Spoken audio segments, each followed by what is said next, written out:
was awful.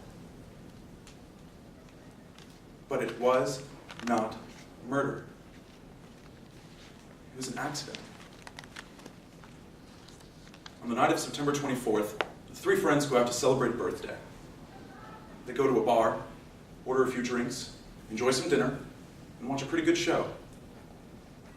When it's time to leave, the three friends walk out to the parking lot, where my client, Danielle, gets behind the wheel.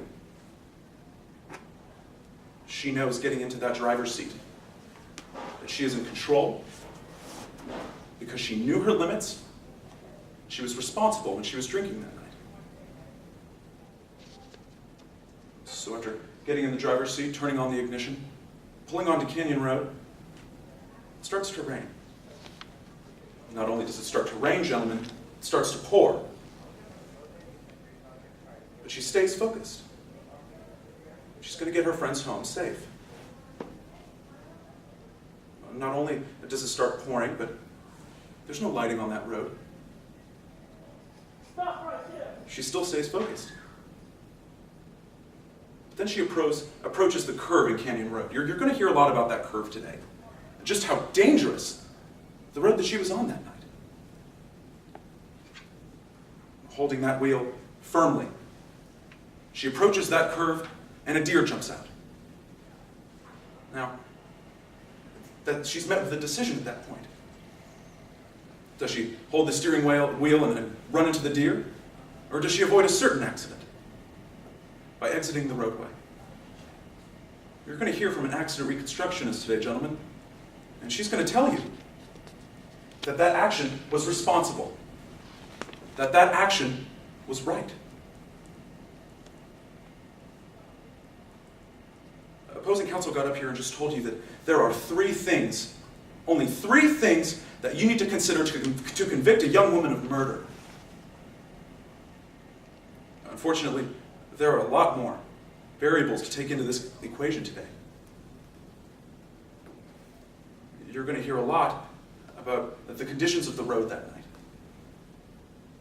But the state has to prove that despite the dangerous roads, despite Danielle's care, that she is guilty of murder in the first degree. That her actions were so reckless that she created a substantial and unjustifiable risk. You're going to hear from Taylor Hobson, the friend of Vanessa. They were friends. Danielle never meant to hurt anyone. You're also going to hear from the police officer who administered these tests, and also the breath expert who's going to tell you how drunk Danielle was. But gentlemen, what the state has to do today is they have to tell you these things. They have to make you so sure.